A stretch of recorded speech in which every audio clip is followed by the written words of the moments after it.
Hello, everyone. Welcome to our podcast today. I'm Agnes, and we're so excited to have you all here. Thank you so much for tuning in. Whether you're listening in your car, on a walk, or maybe while scrolling through your favorite social media app, we're happy to have you with us. And I'm here with my co-host, Jasper. Hey, everyone, I'm Jasper, and like Agnes said, we're thrilled to have you here. Now, Agnes, I'm curious, what are we going to talk about today? I know it's a pretty special topic, one that affects so many of us, right? Yes, it really does, Jasper. Today, we're diving into the topic of social media addiction.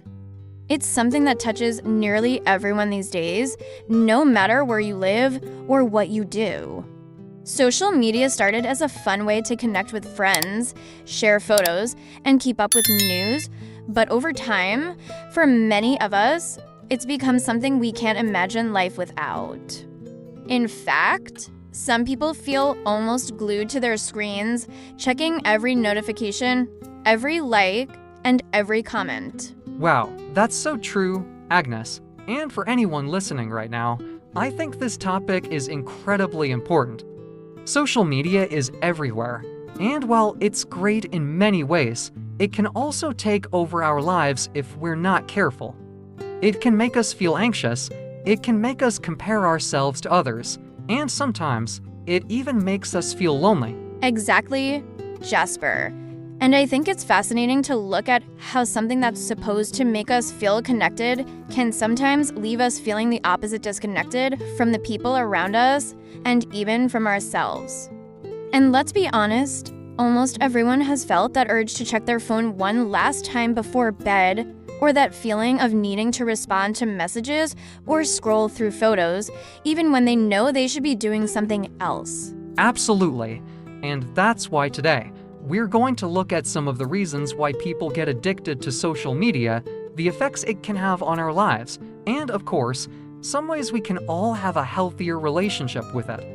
So, if you're someone who finds yourself spending a bit too much time online, or who wants to know more about the impact of social media on our minds and lives, you're in the right place. Yes, and I think it's so great that everyone listening today is taking the time to reflect on this.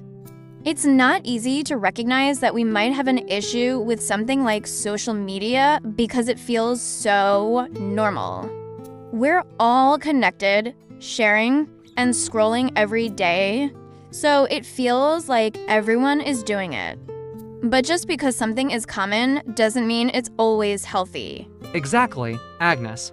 And to everyone out there, don't feel bad if this sounds familiar. You're not alone. It's something we all struggle with, and that's what makes this conversation so important. Learning how to use social media in a way that adds to our lives, rather than takes away from it, can make a huge difference. And by the end of today's talk, we hope you'll have a few ideas on how to make that happen. So let's dive in. To get us started, Jasper, why don't we talk a bit about what makes social media so addictive?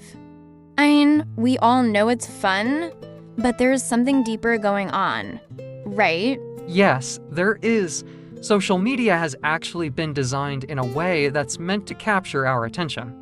When we get a like on a photo or a new follower, it gives us a small burst of pleasure. That's because our brains release a chemical called dopamine, which makes us feel happy. It's the same chemical that makes us feel good when we eat our favorite food or achieve a goal. So, every time we get positive feedback on social media, we feel rewarded, and we want to keep coming back for more. Exactly, Jasper. And it's kind of amazing and a little scary to realize that social media is almost training us to keep checking our phones. We feel happy when we get likes, and we start to crave that feeling. But the problem is, over time, it takes more and more notifications to feel the same level of happiness, which is why some people start spending hours online looking for those little bursts of pleasure. And it's not just likes, either. Social media gives us endless new content to look at, whether it's funny videos, news, or even photos of people's pets. There's always something new to see, so we never feel like we're finished. Instead of reaching an end, like finishing a book or watching a TV show, social media keeps going. And because of that, it's very easy to get caught up in it for long periods of time. Yes, and that endless stream of new content can lead us to lose track of time completely. 1 minute, you're just checking a notification, and before you know it, an hour has gone by. And for anyone listening who feels like this happens to them, know that you're not alone. This is a very common experience, and social media companies actually want it that way. They benefit from us spending more time on their platforms. Right, Agnes? And that brings up another important point. We need to remember that social media platforms are businesses. They make money by keeping us online as long as possible. So, the more time we spend scrolling, watching, and engaging, the more advertisements they can show us and the more money they make. It's a system designed to keep us coming back, even when it's not really adding much value to our lives. Exactly, Jasper. And while there's nothing wrong with spending some time on social media, it's important to ask ourselves, is this making me feel better, or is it making me feel worse? If we're constantly comparing ourselves to others, or if we're spending time that could be used for something more meaningful, then maybe it's time to make some changes. That's such a great question, Agnes. Social media can sometimes make us feel like we're missing out or that everyone else's life is perfect. But remember, most people only post the highlights of their lives, not the full picture. So, comparing ourselves to what we see online can sometimes make us feel inadequate or unhappy, even though what we're seeing isn't the whole truth. Yes, Jasper. And to everyone listening, if you've ever felt that way, know that it's okay. Social media can create a false picture of reality, and it's easy to get caught up in it. But the good news is, there are ways to take control and use social media in a healthier way. So, stay tuned, because we're going to dive into some practical tips that can help you have a balanced and positive experience online. Right, Agnes? And I think it's also helpful to remember that social media should be something that adds to our lives, not something that takes over. It should be something that makes us feel happy and connected, not anxious or stressed. If we keep that in mind, we can make choices that help us enjoy social media without letting it control us. Absolutely, Jasper. You know, I think a lot of us don't even realize how much power we have over our social media habits. Just becoming aware of how much time we're spending online and how it makes us feel can be a huge first step toward using it in a way that's healthier for us. And it's so important to remember that it's okay to take control of our social media, right? We don't have to let it control us. Exactly, Agnes. That awareness alone can make a big difference. Once we recognize what we're feeling when we're online, whether it's excitement, stress, or even boredom, we can start making more intentional choices about how we use social media. But sometimes, it can feel like we're just scrolling automatically without really thinking. Yes, that's such a good point, Jasper. So many of us fall into what's called mindless scrolling. You know, those times when we open an app, start scrolling, and suddenly it's like we're on autopilot. Maybe we're even refreshing the feed to see what's new, but we're not really paying attention to what's in front of us. It's like we're using social media to fill time without even thinking about it. That's true, Agnes. And often, we might not even remember what we saw or read. It's almost like we're zoning out rather than really engaging with anything meaningful. I think it's interesting to note that sometimes, mindless scrolling isn't even about wanting to see what's on social media. It's more like a habit or a way to avoid boredom. Exactly, Jasper. And for anyone listening, if this sounds familiar, you're definitely not alone. A lot of us use social media as a way to escape boredom or distract ourselves, and sometimes we even use it to avoid dealing with our own thoughts or feelings. It's kind of amazing to think about, but sometimes social media is a way to run away from whatever's going on in our minds. Absolutely, Agnes. And there's a term for that. Actually, it's called escapism, when we use social media to escape from things that are bothering us or to avoid certain feelings. It can lead to us spending even more time online. But unfortunately, that escape is usually temporary, and when we log off, we're often left with the same problems we started with, maybe even feeling more stressed or tired. Right, Jasper? And that's one of the reasons why managing our time online can be so powerful. Instead of using social media to avoid things, we can start using it in a way that brings us joy and connects us to things we care about. And one of the best ways to do that is by setting boundaries. Absolutely, Agnes. Setting boundaries can be as simple as deciding not to check social media during certain times of the day, like before bed or first thing in the morning. Instead, we could use that time for something that helps us relax or start our day with a clear mind, like reading a book, going for a walk, or having a quiet cup of coffee. Yes, Jasper. Or we can even set small goals for ourselves, like only checking social media once an hour instead of every few minutes. Sometimes, just having a little bit of structure can make it easier to feel in control. It's also a great way to remind ourselves that we have a life beyond the screen, filled with hobbies, friends, and activities that make us feel good. Exactly, Agnes. And speaking of activities, I think it's so helpful to fill our free time with things we genuinely enjoy doing. When we have hobbies or other interests that bring us joy, we're less likely to reach for our phones out of boredom. Whether it's going to the gym, playing an instrument, cooking, or spending time with family, doing things we love can remind us that there's so much more to life than social media. Yes, Jasper. And for everyone listening, if you're looking for a starting point, maybe try keeping track of how you're spending your time for a few days. It can be a real eye-opener to see just how many minutes or even hours we spend online without realizing it.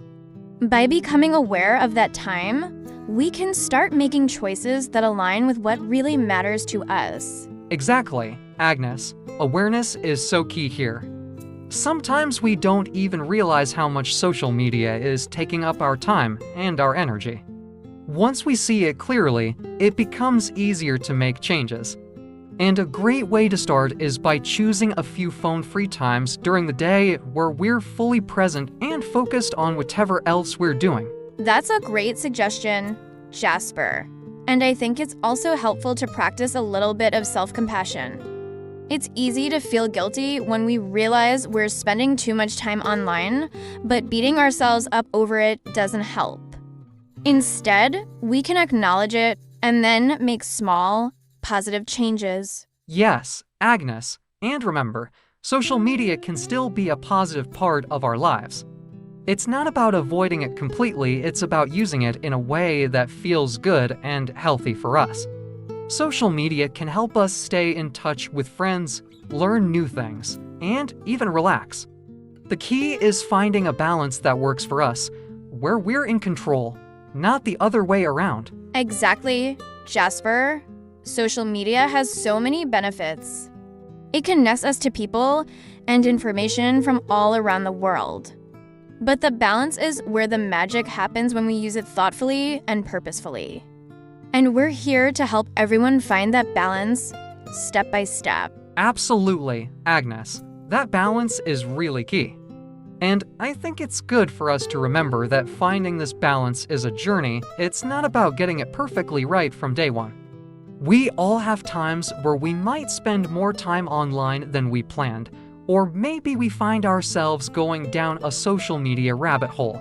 But what matters is that we keep bringing our focus back to using social media in a way that feels intentional and positive for us. Exactly, Jasper.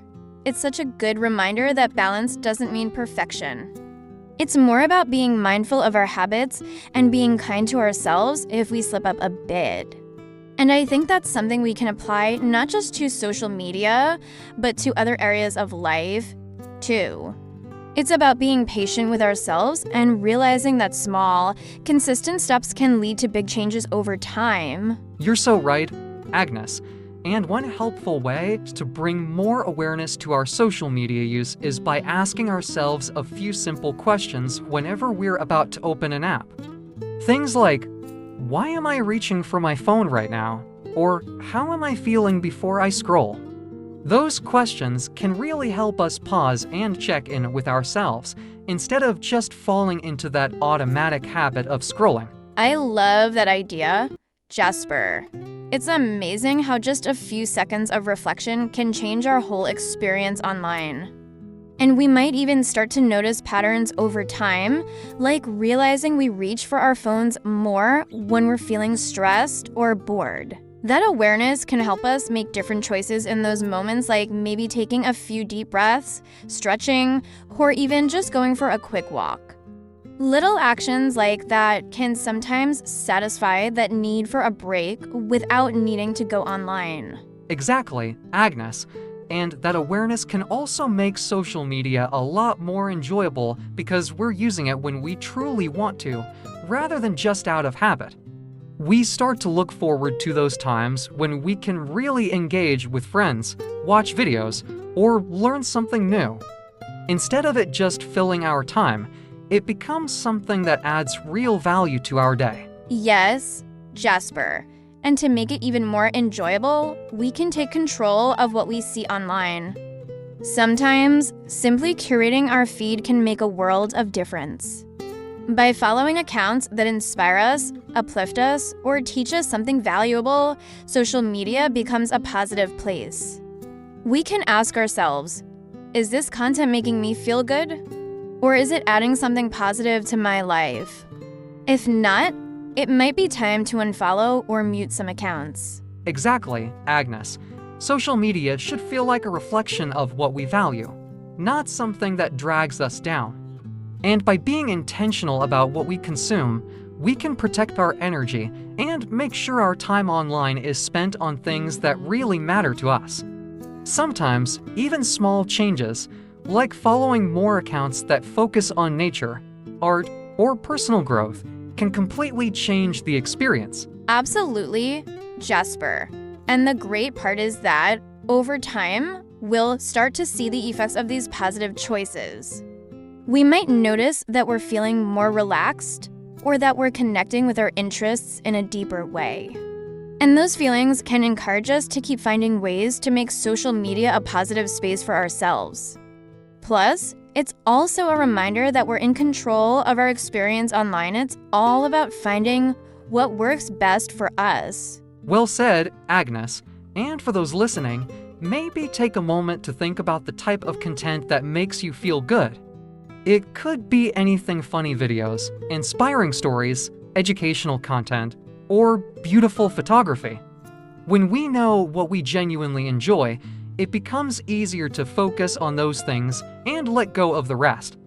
And I think it's also nice to remember that we don't have to consume every piece of content that's out there. There's so much online, and it's okay to be selective. That's so true, Jasper.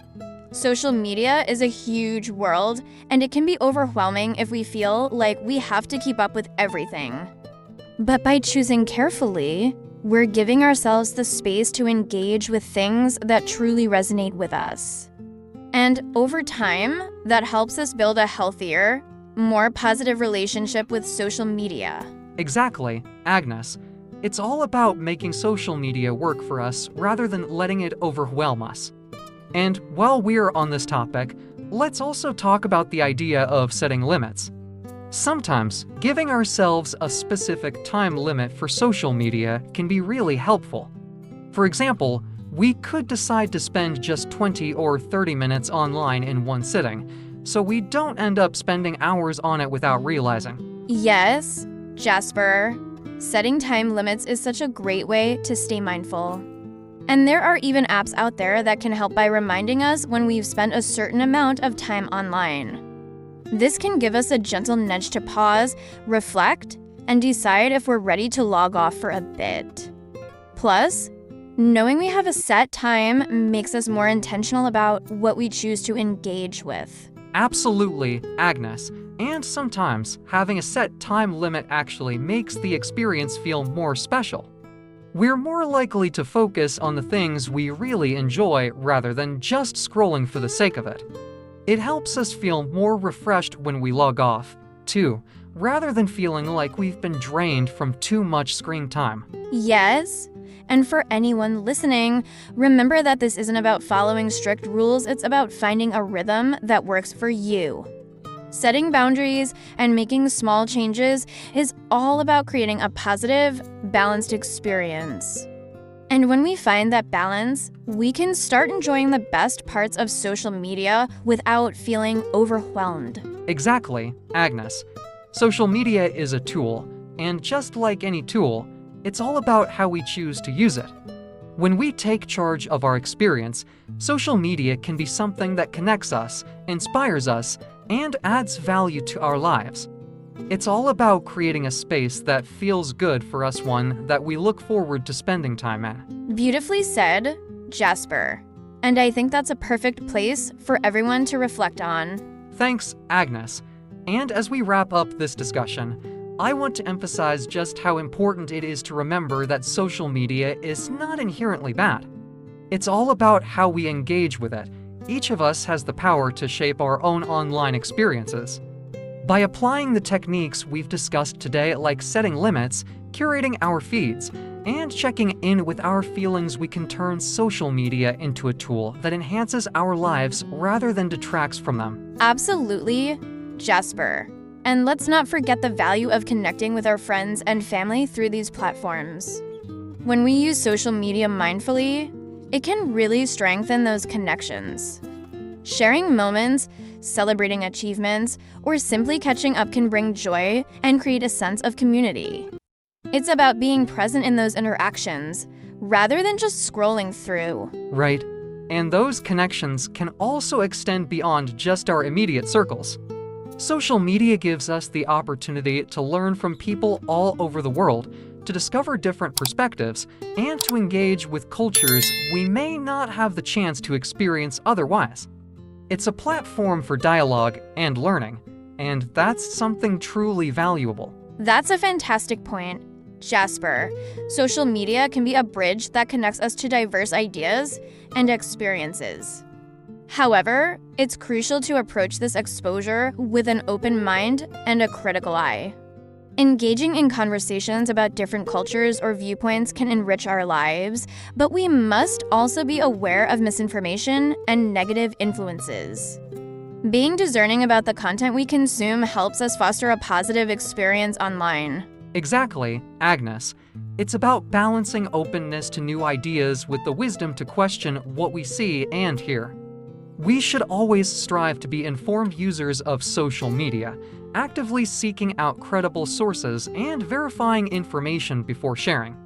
This is not just about our personal well-being, but also about contributing positively to the online community as a whole. And that brings us to another important aspect: responsibility. We all have a role to play in shaping the social media landscape. When we share uplifting and educational content, support each other, and engage in constructive conversations, we can create a more positive environment for everyone. It's like building a garden. We want to nurture it with kindness and respect. That's such a beautiful analogy, Agnes. Just like a garden, our online spaces can flourish when we take care of them. So, as we wrap up our conversation, let's encourage everyone listening to take small steps today. Whether it's unfollowing accounts that don't inspire us, setting a time limit, or reaching out to a friend online to check in, each step counts. Absolutely. And let's also remind our listeners that it's perfectly okay to take breaks from social media. Sometimes, stepping back can give us the clarity we need to recharge. Taking time away allows us to focus on real-world connections, hobbies, or just enjoying a quiet moment. Balance is about knowing when to engage and when to unplug. Well said, Agnes. Finding that balance is a journey, and everyone's journey will look a bit different.